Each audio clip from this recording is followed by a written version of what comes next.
우리 하나님 말씀 요한 1서, 오늘 우리가 함께 볼 말씀은 요한 1서 4장 16절입니다. 요한 1서 4장 16절 한 절 말씀입니다. 우리 찾으셨으면 다 함께 봉독하십시다.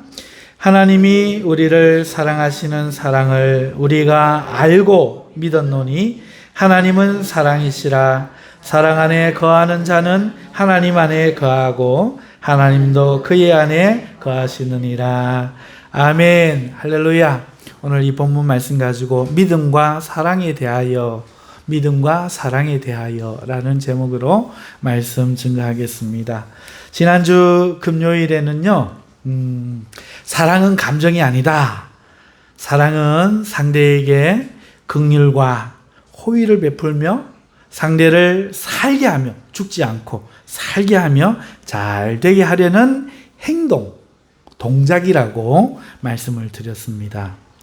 그래서 하나님은 사랑이시라, 오늘 본문에 있는 말씀인데요, 하나님은 사랑이시라 할 때 이 이해가 하나님은 사랑의 감정이란 뜻이 아니라는 겁니다. 그죠? 항상 선을 베푸시고 긍휼과 인애가 넘치도록 행동을 하신다, 이걸 강조하는 말씀이다, 이렇게 말씀을 드렸습니다. 감정이 아니기에 때로, 감정이 아니라는 것은 때로 그가 백성에게 진노를 바라시거나 매를 드실 때 확인할 수가 있지요. 그때도 감정은 그게 아니라도 그가 그 하는 행동이 사랑이며, 사랑이기에 그 진노와 매의 목적이, 매의 열매가 그 백성으로 하여금 회개하여 살아나게 하는 것이다. 살리는 매, 부모의 징계, 사생자의 매가 아니고, 심판이 아니고 살리려고 하는 매다 하는 것이죠. 그래서 성경에도 이와 같은 거 보면은, 잠언서에 보면은 안 죽으니까 자식을 좀 패라, 죽을 만큼 패라, 이렇게 나옵니다. 왜 그렇습니까? 그렇습니다. 악의 유혹이 너무나 강하기 때문이죠. 그 몸은 이성은 알아도 몸이 악의 유혹을 따라가니까 매를 들어서라도 그 사람을 하여금 부지런하고 정직하고 부모를 공경하고 사람들 앞에 신의가 있는 사람으로 살아가게, 그렇지 못한 행동과 게으른 마음, 부끄러운 말들, 안 좋은 행동들, 습관들, 이런 거 있을 때는 즉시로 매를 들어서 응징을 함으로써 가슴은 찢어지지만 그 자녀가 그걸 안 하게 되면 그 삶이 하나님으로 인하여 형통하게 되는 이 사랑의 매에 대해서 말씀하고 있죠. 그러니까 사랑은 이렇게 하는 행동이지, 살리려고 하는 행동이지 감정 자체가 아니다. 하나님은 사랑이시라 하는 말의 뜻을 말씀을 드렸습니다. 또한 이 하나님의 사랑에 대해서 용어에 대해서 짚고 넘어갈 것이 있었죠. 사랑이라는 용어, 헬라어 성경에 나오는 사랑이라는 용어, 우리 한글 성경은 무조건 사랑 하나밖에 없어요. 그렇지만 헬라어에는 여러 가지가 있죠. 그래서 이때 하나님의 사랑에 대해서 말할 때 오늘 본문도 아가페입니다. 아가페란 단어를 주로 사용하는데, 그것은 이 아가페가 가장 열정적이고 모든 것을 우선하는 사랑을 말할 때 사용하는 단어라서 그런 것이지, 이 아가페는 하나님께만 적용되는 단어여서 그런 것은 아니라는 것입니다. 따라서 사람들 사이에서도 가장 열정적인 사랑을 말을 할 때는 이 단어를 씁니다. 그래서 부모님의 뜨거운 사랑 말할 때 아가페 써요. 형제끼리 뜨겁게 사랑할 때 아가페하라. 우리 로마서, 그 다음에 그 베드로서에 우리가 나누었죠. 아가페하라, 이렇게 말, 하나님의 전용 설교가 아닙니다. 한 분 그래 나오니까 우리 전 교회가 그렇게 다 알고 있는데 그렇지 않습니다. 형제의 사랑, 심지어 친구의 사랑도 아가페가 있습니다. 그리고 연인의 사랑에도 아가페라는 단어를 씁니다. 자, 그런가 하면 필레오라는 단어가 있는데 이거는요, 주고받는 인격적인 사랑을 말해요. 소위 말하면 율법의 황금률이라고 하는 거죠. 선지자 대접받고 싶으면 내가 먼저 선지자 대접해줘야 된다는 거예요. 남편은 막 무시하고 나는 왕비에 대하듯이 하세요. 이러면 안 된다는 거예요. 전하, 이러면은 오냐, 시내야, 왔느냐, 이러면 이혼을 하세요. 보통은 전하, 그러면 양심이 찔려서 또 왕비 전하, 이렇게 대접받고 싶은 대로 대접한다. 나한테 잘하면 잘해주고 싶은 마음이 드는 이런 인격적인 사랑을 말할 때 필레오라는 단어를 써요. 그러니까 이거는요, 사회적인 사랑, 인격적인 사랑에 사용되는 겁니다. 그러니까 하나님을 필레오 한다는 말은 어떻게 말합니까? 베드로가 이 말 썼죠. 주께서 저를 아가페, 요한복음 원어로 보면 그렇습니다. 주께서 나를 아가페 하시니 나는 필레오 합니다. 당신이 아가페 해주시니 나는 필레오 합니다. 이렇게 말을 하는 거예요. 그러니까 하나님 나 사랑 안 해주면 나는 사랑할 자신 없다는 거죠. 내 모습 이대로 완전히 주님 다 부인하고 저주하고 부활하시는데 도망친 이 모습 그대로 사랑할 만한 건덕지도 없지요. 부끄럽지요. 그런데 주님이 찾아오셔서 여기까지 찾아오셔서 나를 사랑하시니 아가페 하시니 내가 이 필레오라도 합니다. 이렇게 말합니다.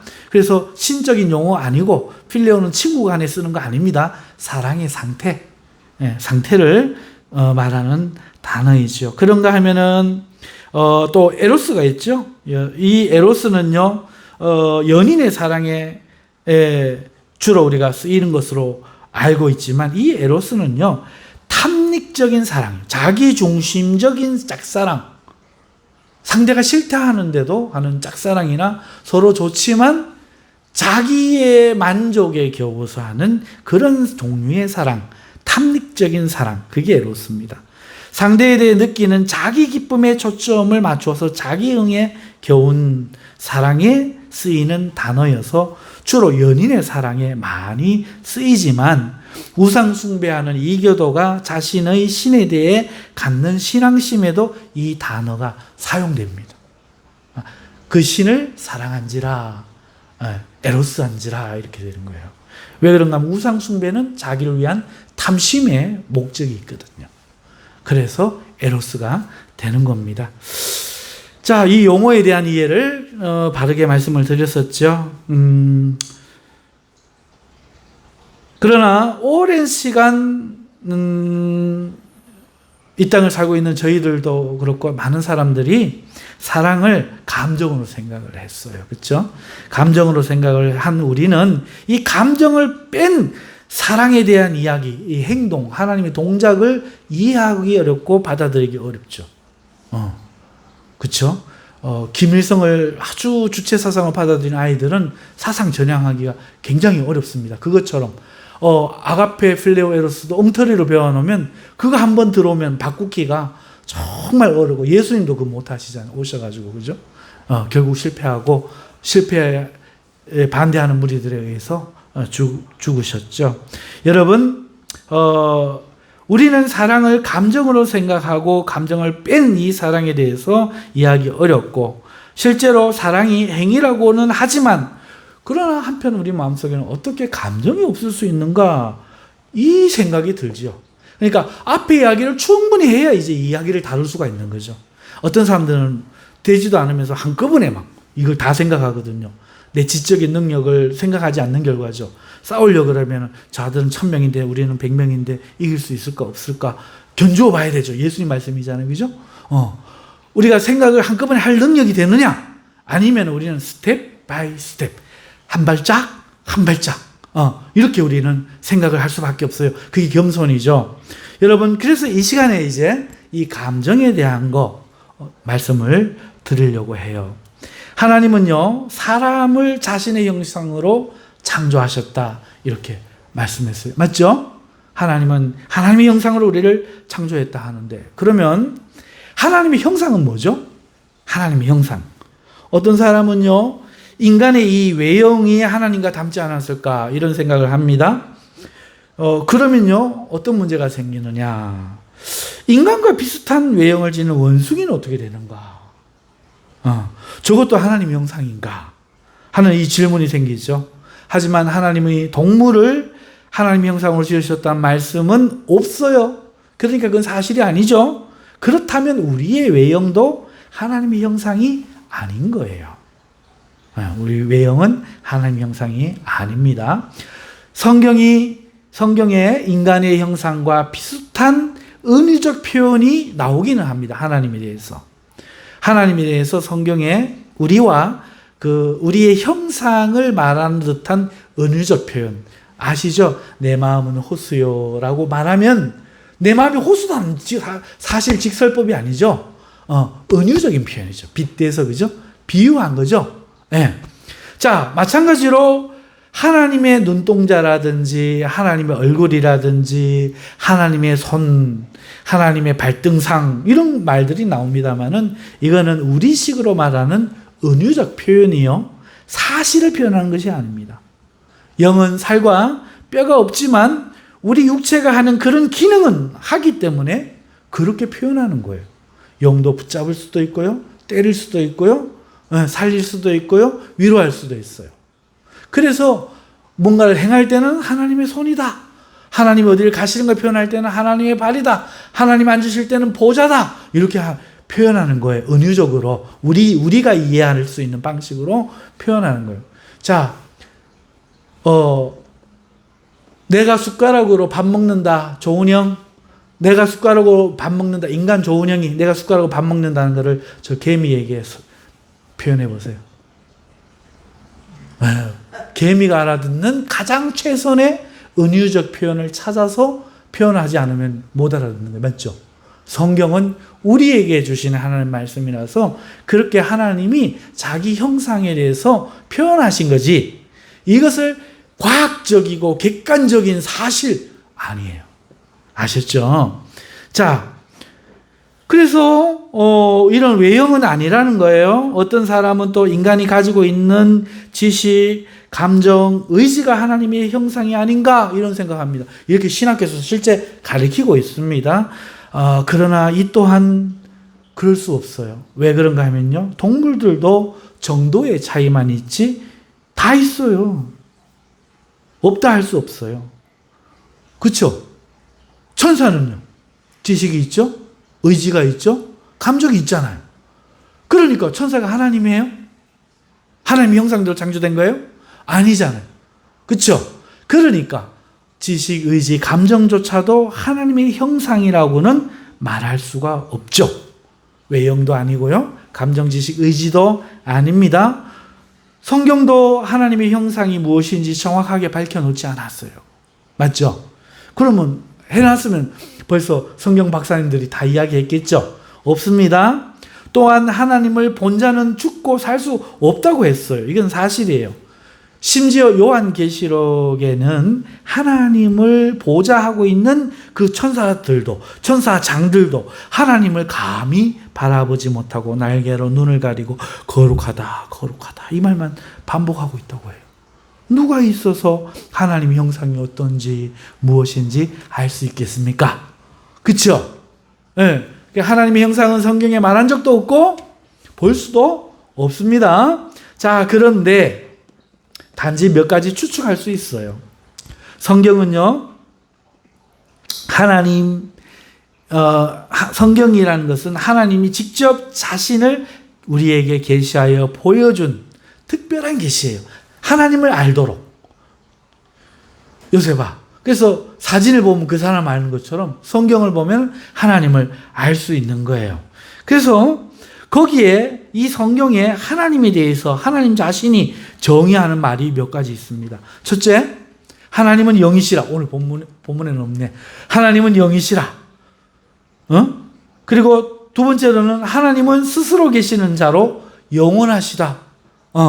하나님에 대해서 정의하는 거죠. 또 세 번째로는 하나님은 사랑이시라. 오늘 읽은 본문에 있는 하나님은 사랑이시라. 이게 하나님에 대한 정의예요. 정의. 이거 동사도 보면은 비동사. 영어 다닐 때 배우셨죠? 비동사. 무엇은 무무하다. 어디 안에 있다, 무무이다 할 때 쓰는 비동사.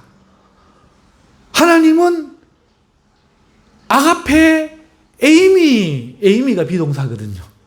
하나님은 아가페시다 이렇게 정의를 하셨어요. 자, 사랑하는 성도 여러분, 그렇다면은요, 이런 것을 토대로 하나님을 생각할 수 있는 거죠. 하나님은 항상 계시고 온전해 계시며 창조하시고 자신을 계시하시며 사랑하시는 분이심을 우리가 알 수 있는 거죠. 또 모든 영들의 근원이시며 모든 물질의 창조자시며 당연히 살아있는 생명체가 다 그렇듯이 감정과 의지, 지식을 가지고 계십니다. 하나님의 형상에 대해서 알 수는 없지만 위에 말한 이런 세 가지와 우리와 공유하는 특성, 불공유하는 특성이 있다는 거예요. 선하심은 우리와 하나님과는 공유가 안 돼요. 하나님만이 선하셔요. 예수님도 네가 왜 날 선하다 하느냐 하셨죠. 이 하나님과 하나님의 속성과 우리의 속성에는 신학적으로 공유적 속성, 이거는 하나님도 있고 우리도 있는 걸 말해요. 비공유적 속성, 하나님에게는 있는데 우리에게는 없는 것. 영원하시다, 선하시다, 전능하시다, 전지하시다, 이런 거, 불변하시다, 이런 거는요 하나님만 가지고 있는 비공유적 속성이에요. 자, 하지만 이런 것들을 통해서 우리가 알 수 있는 것은 하나님께서는요 이런 분이지만 언제나 그 자신을 우리에게 드러내기를 원하시고, 이렇게 성경을 통해서 드러내기를 원하시고 그러시지만 자기를 다 드러낼 수 없다는 거예요. 하나님의 형상과 관련돼서 드리는 말씀입니다. 지금 사랑을 이야기하기 위해서 이야기하는 거예요. 하나님의 형상을 다 드러낼 수 없다. 그것은 마치 인간이 태양을 마주보는 것과 같죠. 태양을 품는 것과 같아서 그렇습니다.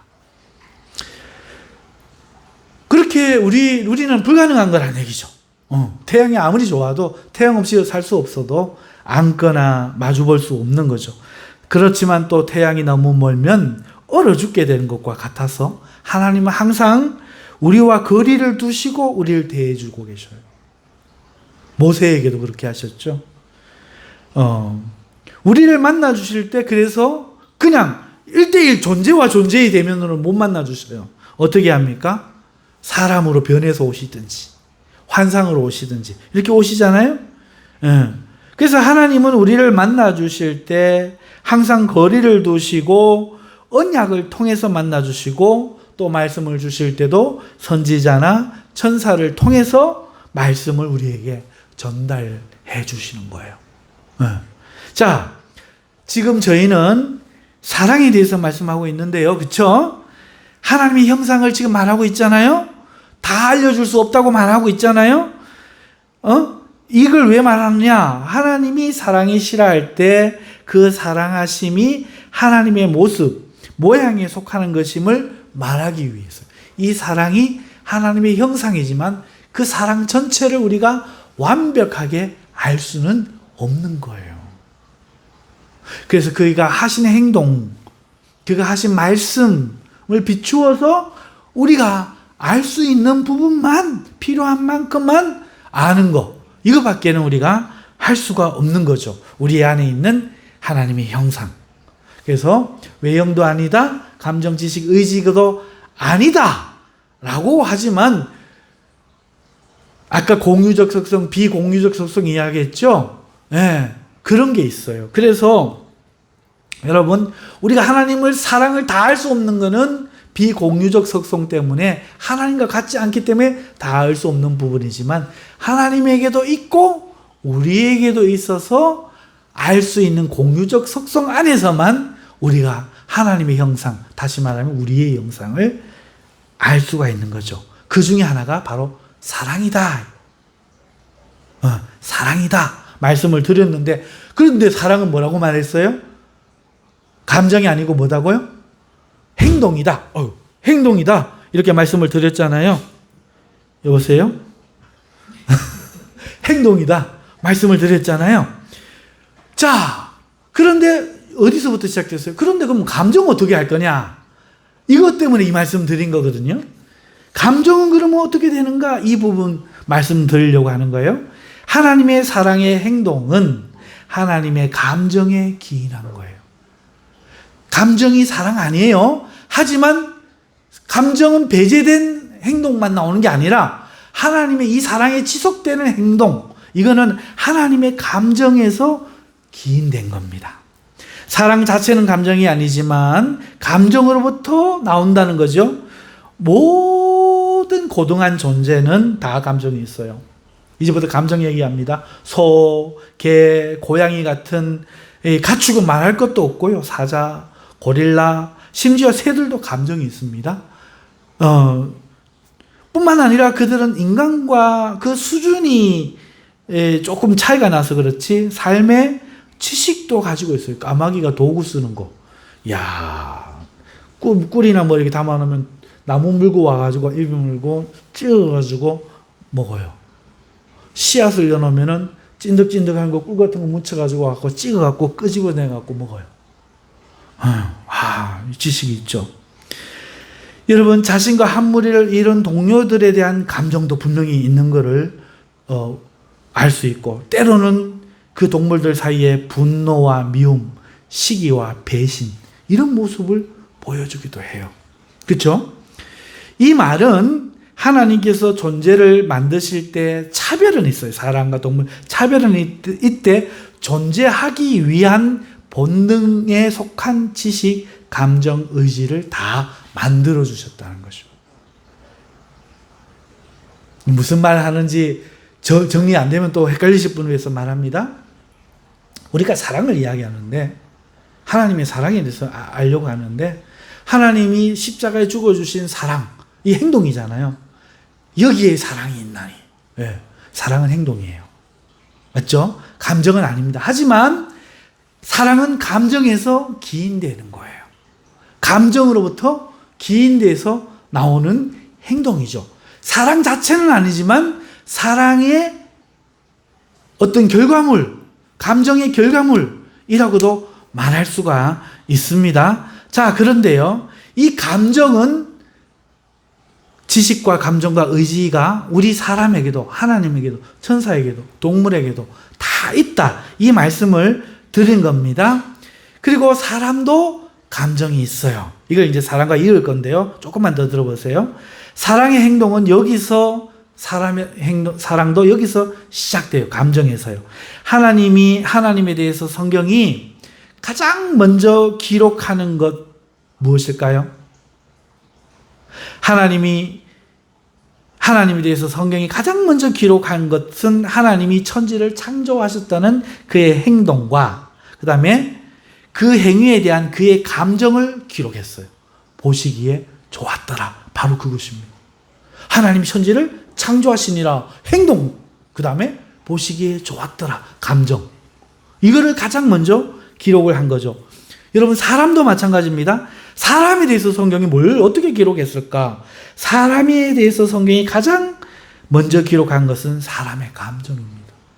한번 찾아보세요. 놀랍습니다. 인간의 의지도 있고 지식과 지식도 있고 감정도 있지만 가장 먼저 기록한 것은 하나님이 여자를 만들어 남자에게 데려왔을 때 나타난 그의 감정이에요.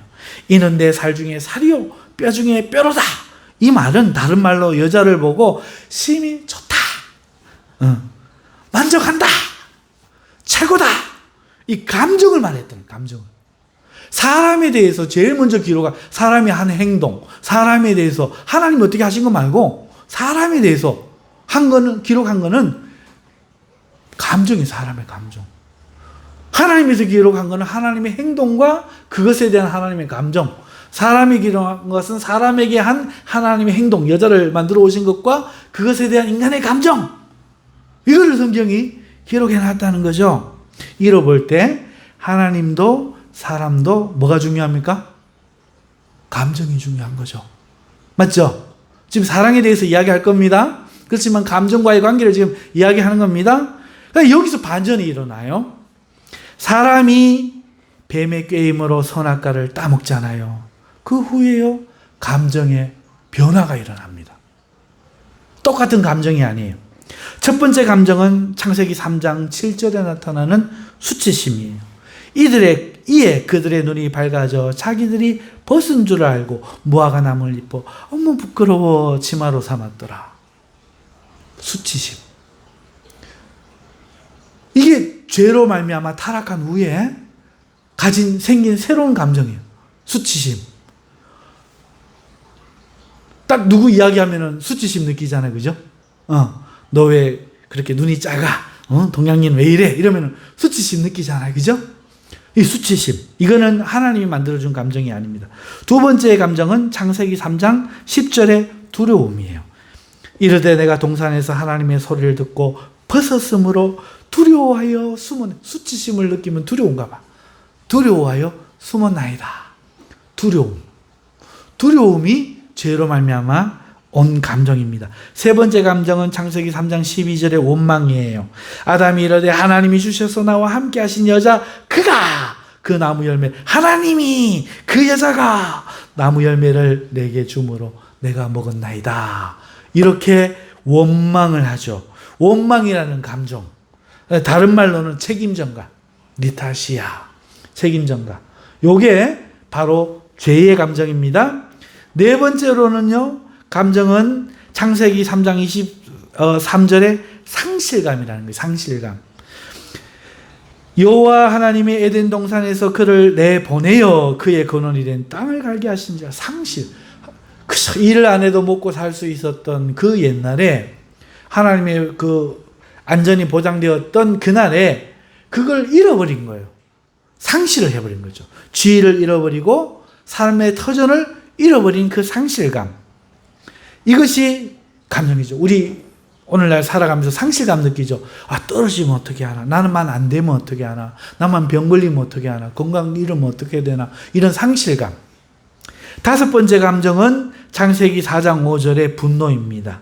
가인과 그의 재물은 받지 아니하신지라 가인이 몹시 분하여 안색이 변하니. 여러분, 분노가 죄로 말미암아 온 감정이에요. 이 다섯 가지. 이러한 감정들은 창조될 때는 없었던 하나님이 만들어주신 것이 아닌 감정입니다. 우리는 감정적인 존재로 지음받았고 하나님도 감정을 가지고 계신 분인데 하나님과 우리의 감정이 닮아 있었는데 죄로 말미암아 타락한 후에 우리의 감정이 어떻게 됐다고요? 네, 창조해 주시지 않은, 만들어 주시지 않은 원래의 감정이 아닌 감정들이 생겼다고요.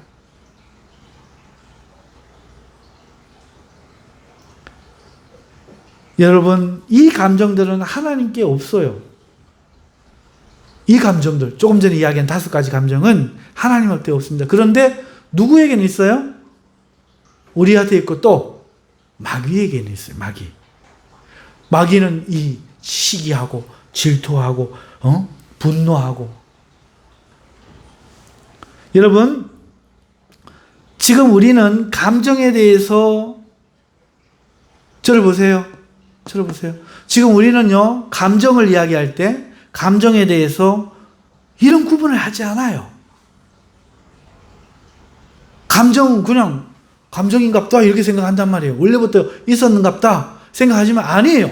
창세전에 하나님이 천지를 창조하실 때 하나님으로부터 온 감정이 있고 타락한 후에 생긴 감정이 있단 말이에요. 이거 지금 이해하십니까?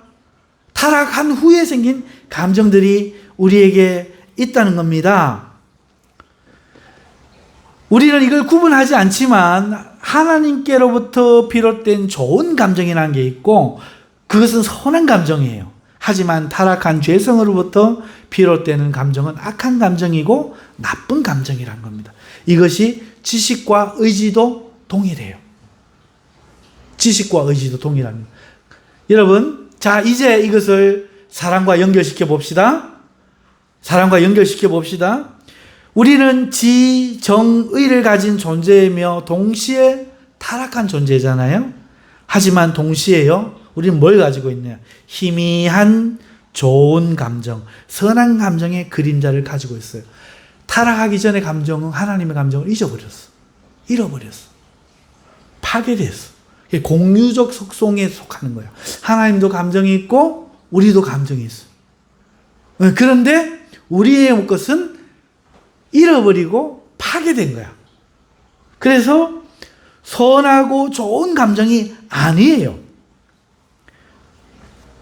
여러분, 하나님을 알만한 것이 저희 속에 있음이라는 로마서의 말씀처럼 우리는 하나님께 사랑받았던, 하나님과 닮아 있었던 그 희미한 감정의 그림자를 기억해요. 본능으로요. 꿈을 꿨는데 이런 것처럼 우리가 하나님 앞에 태어났을 때 그 자부심이 있던 우리의 그 마음, 그 감정, 하나님으로 인해서 기뻐하고 하나님이 만들어준 것을 보면서 내 살 중에 살이요 뼈 중에 뼈로다 했던 그 감정, 그 남편에게 인정받았던 그 감정, 하나님이 사랑받고 있다는 그 감정, 지극히 선하고 좋은 그 감정이 잃어버렸지만 꿈에서 꾼 듯 기억은 하고 있는 거예요. 그걸 희미한 그림자라고 말해요. 하나님을 알만한 것이 우리 속에 있음이라. 로마서에 우리가 하나님을 알 수는 없는데 알만한 것이 있다, 이게 종교성을 말하는 거죠. 이것처럼 우리에게도 지금 우리 감정도 그렇다는 거예요. 하나님과 닮아 있었던 그 희미한 감정의 그림자를 우리가 기억하는 거죠. 그래서 우리는요, 본능적으로 연어처럼요, 그것으로 돌아가고 싶어 하는 거예요. 그것으로 돌아가려고 하는 거예요. 하지만 갈 수가 없는 거죠. 우리는 사랑에 있어서요, 이 감정의 영향을 받아요. 이 감정의 영향을 받아요.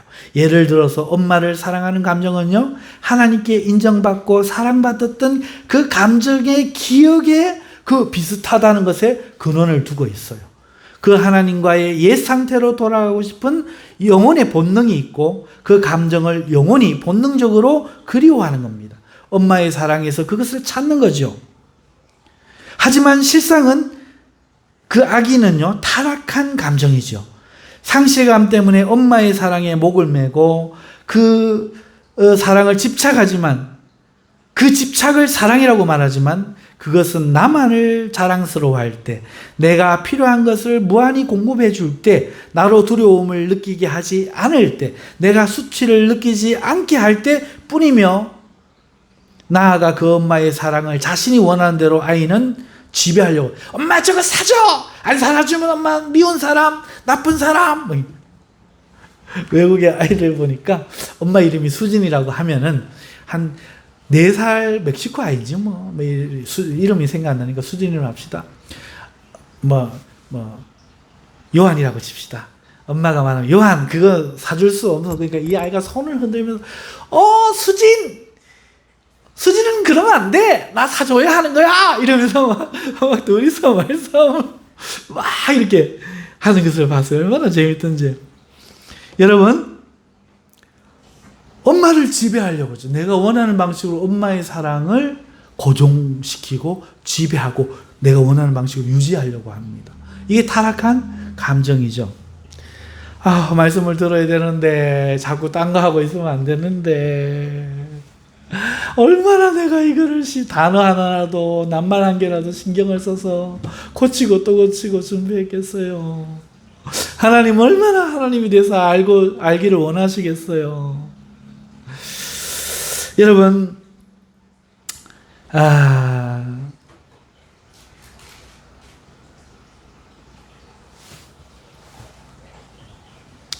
그래서 엄마의 사랑을 지배하려고 하는 아이에겐 그것이 숨겨져 있는 거죠. 그러니까 결론적으로 우리가 사랑이라고 말하는 것은 1차적으로는 하나님의 사랑에 대한 막연한 영적 그리움을 이 현실에서 자신이 좋아하는 것이나 필요한 것이나 바라는 것에 대한 나의 감정의 반응, 이걸 우리가 사랑이라고 부르는 거예요.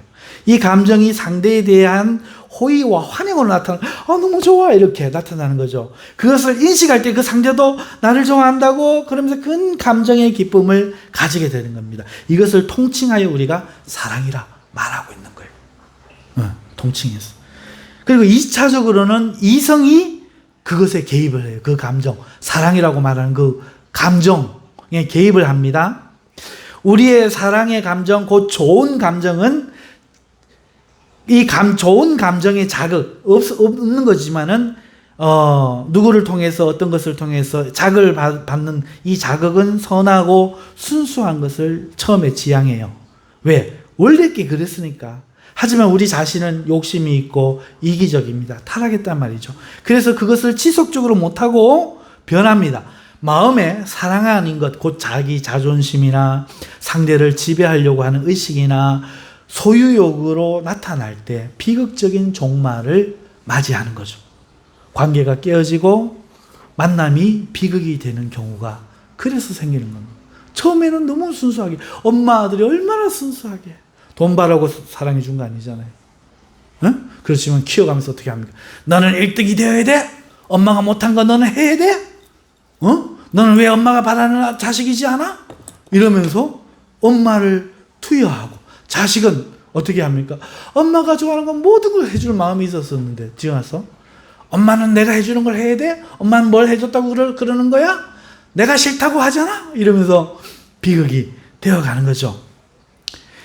여러분, 이때 우리의 이성은요, 이러한 경험을 통해서 자신의 양심을 살피게 돼요. 무엇이 내게 잘못되었을까? 자신을 살펴보고 다음엔 그럼 어떻게 해야지? 하고 배우는 거죠. 양심이 없는 사람은 안 되고요. 양심 있는 사람은 왜 내가 엄마를 눈물을 흘리게 하지? 나 진짜 나쁜 놈이다. 도대체 어떤 생각이 그렇게 만들까? 이렇게 자기를 살펴보는 거죠. 엄마도 사랑이라는 이름으로 이렇게 하면서 내 아이를 너무 힘들게 하는 것은 아닐까? 자기를 살펴보는 거예요. 자, 이성이 개입을 하는 거죠. 그러면서 자기를 알게 되고 또 상대를 이해하게 됩니다. 이렇게 인격이 성숙될 때 우리는 보다 깊은 사랑을 하게 되죠. 고생스러워도 자식을 끝까지 돌보는 부모님, 혹은 반신불수가 되어서도 그 상대편을 돌보고 있는 부부, 그리고 정말 우정이 변치 않는 친구 등은 이 단계에 들어간 거예요. 마냥 좋아서가 아니라 상대를 이해하고 동정하는 마음이 더해지고 연민과 긍휼함이 더해져 더 깊은 사랑을 하게 되는 것이죠.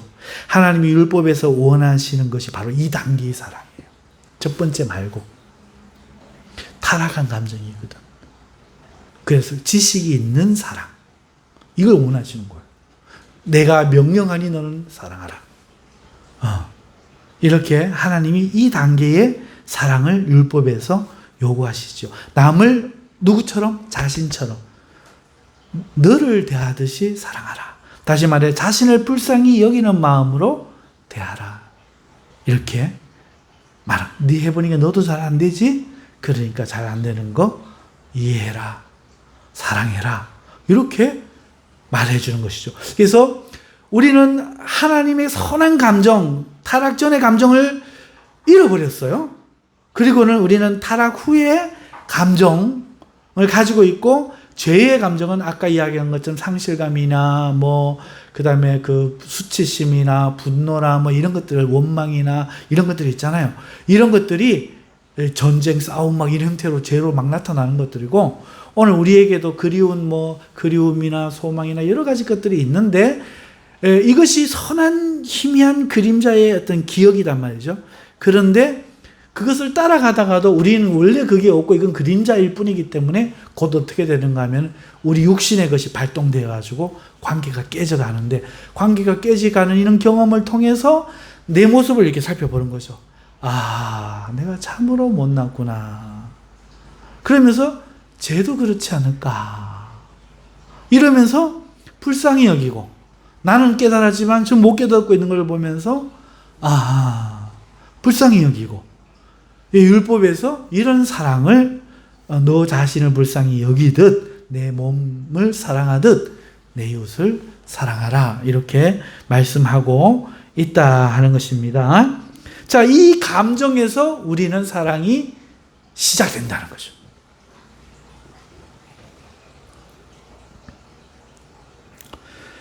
자, 말씀을 맺습니다. 사람은 감정을 가지고 있어요. 흔히 말하는 희노애락이 그것입니다. 하지만 감정은 그렇게 단순한 게 아니죠. 그것은 우리의 본질과 연결되는 이 감정이라는 것은 하나님 만들 때부터 생성된 거라서 본질과 연결되어 있습니다. 그냥 느끼는 기분의 상태가 아니라는 거죠. 우리 삶의 본질인 거죠. 우리는 감정이 일어야 누구를 사랑할 수 있고 감정이 일어나야 더 나은 사람이 될 수도 있죠. 감정이 일어나지 않고는 아무것도 할 수 없어요. 하던 짓도 멍성 깔아놓으면 안 한다는 말이 그것입니다. 이렇게 우리의 감정은 너무나 중요하지만 이 감정을 잘 이해해야 합니다. 우리 감정에는 선한 감정에 희미한 빛이 있고 또 타락한 감정도 있음을 이해해야 되죠. 그리고 그 선한 감정에서 오는 선한 행동을 할 때 그것을 사랑이라고 우리가 하는 거예요. 단순히 자신이 느낀 감정만을 사랑이라 하지 않고 상대를 향한 선한 호의와 의지가 없거나 요구만 있는 것은 사랑이라고 하지 못하는 것입니다. 이런 의미로 하나님이 우리를 사랑하신다 할 때 그 의미를 한번 생각해 보십시오. 오늘 하나님은 사랑이시라 우리가 읽은 말씀, 하나님이 우리를 사랑하시는 사랑을 우리가 알았다 할 때는 선한 감정, 그리고 거기서 나오는 선한 행동, 이거를 우리가 우리의 감정이 알았다 이 말이에요. 응? 알고 믿었노니 하나님은 사랑이시라. 왜? 하나님 자꾸 사랑을 하시니까 알 수밖에. 이 말이죠. 그래서 사랑 안에 이 하나님의 이 행하심을 거절하지 않고 이 행하심 안에 거하는 자는 기꺼이 받고 감사하고 그 안에 머무는 자는 하나님 안에 거하고 하나님도 그의 안에 거하시는, 이게 원래 뜻인 거예요. 이 사랑을 이해하니까, 감정을 이해하니까 이 말씀이 원어를 아니더라도 읽혀지잖아요. 네. 자, 여러분, 하나님은 결코 타락한 감정을 우리를 대하지 않으세요. 전적인 호의와 기뻐하심으로 우리를 성경에는요, 이것을 미쁘심이라고 표현하고 있죠. 하나님은 전적으로 그 감정이 선하셔서 우리에게는 없는 우리가 잃어버린 그것, 너무너무 선하셔서 우리에게 호의를 베푸시고 우리를 기뻐하시는 거예요. 그리고 우리 처지를 지금 아시기 때문에 긍휼히 여기시고 우리를 대하시는 거죠. 그래서 신앙이라고 하는 것은 이 하나님의 감정을 믿음으로 느끼는 거예요. 어느 날 눈에 눈물이 주르르 느끼는 거예요. 죽기까지 사랑하신 그 사랑의 마음이 우리 영혼에 와 닿아서 그 하나님에 대해 감정이 생긴 상태를 거듭난 상태, 영혼의 구원을 받은 상태라고 말하는 겁니다. 베드로전서 1장 8절에서 9절 말씀이 그거예요. 예수를 너희가 보지 못하였으나 사랑하는도다. 이제도 보지 못하나 믿고 말할 수 없는 영광스러운 즐거움, 감정 생각해보세요. 즐거움으로 기뻐하니 믿음의 결국 영혼의 구원을 받았습니다. 믿음의 결국 영혼의 구원을 받은 상태를 말하면서 보지 못한 예수를 대하는 성도의 감정 상태, 곧 영광스러움, 즐거움, 기뻐함을 말하지 않습니까? 우리를 향한 하나님의 사랑이 믿음을 통해 우리 감정에 전달되어 더 이상 하나님이 모르는 사람이거나 적당한 거리를 두고 필레오하는 대하는 이런 상태로 남아있지 못하고 나를 사랑한 그 예수님께 사랑에 빠져 기쁨으로 달려가는 상태를 영혼의 구원을 받은 상태, 곧 거듭난 상태다 말하고 있는 겁니다.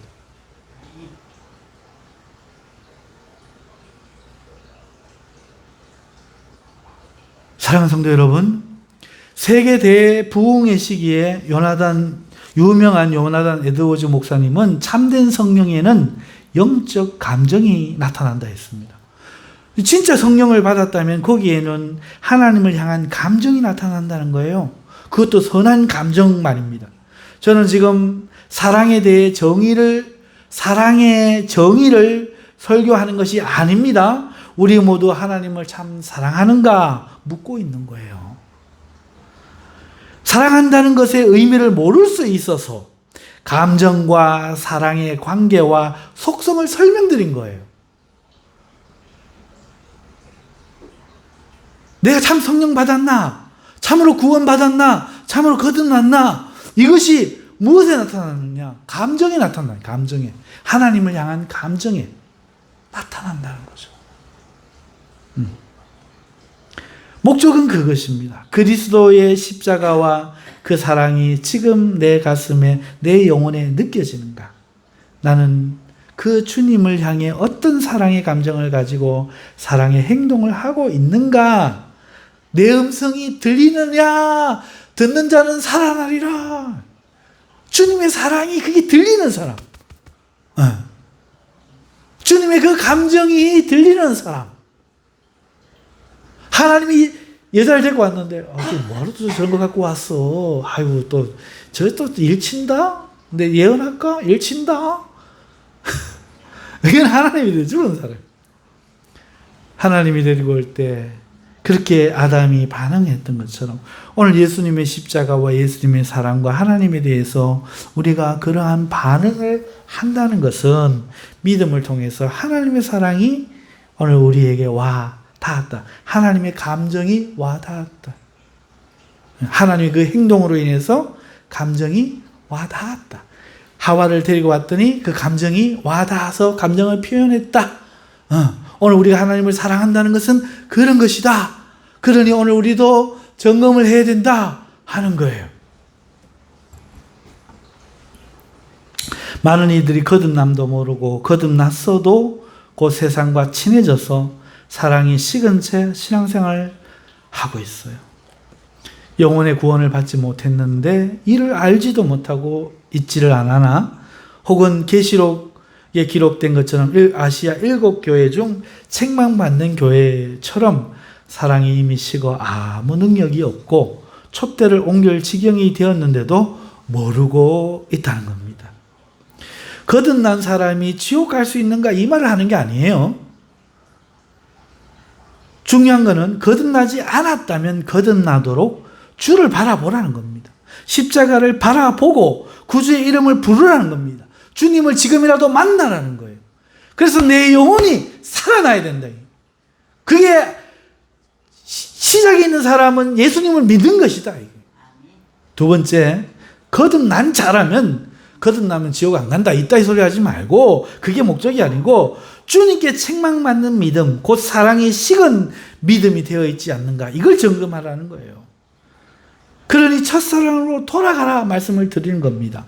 우리가 회복해야 할 것은 종교적 열심이 아니라 하나님의 형상, 곧 사랑이라는 거죠.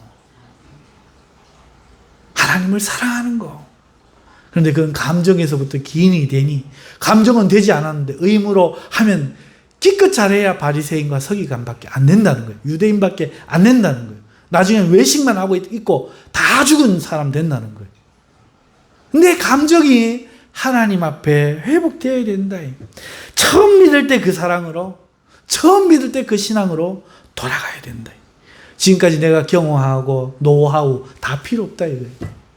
하나님을 사랑하는 상태, 그 상태로 돌아가야 된다. 이 말씀을 드리기 위해 사랑에 대해서 말씀을 드리는 것입니다. 우리의 기도가, 회개가 하나님과의 관계 회복에 그래서 맞춰지기를 주님의 이름으로 축원합니다. 네. 우리 하나님 앞에 통성하며 기도하십시다. 하나님 앞에 우리의 사랑, 우리의 영혼 점검해 봐야 됩니다. 내가 정말로 하나님을 향하여 내 감정이 믿음을 통해서 십자가의 그 사랑이 느껴지는가? 정말 내가 하나님을 사랑할 마음이 있는가? 점검하면서 없으면 주님 나를 용서해 주시고 만나 주시고 내 영혼에 성령을 부어 당신의 사랑이 깨달아지게 하여 주시옵소서, 믿어지게 하시옵소서 기도해야 된다. 머리로 믿습니다. 이거 안 돼. 주님을 향하여 살아있는 존재가 되어야 돼. 그리고 이미 믿으신 분이라면 그 사랑을 회복해야 돼요. 사랑이 식은 분이라면 사랑을 회복해야 됩니다. 우리 자신과 우리 한국 교회를 위하여 우리 다 함께 기도하십시다.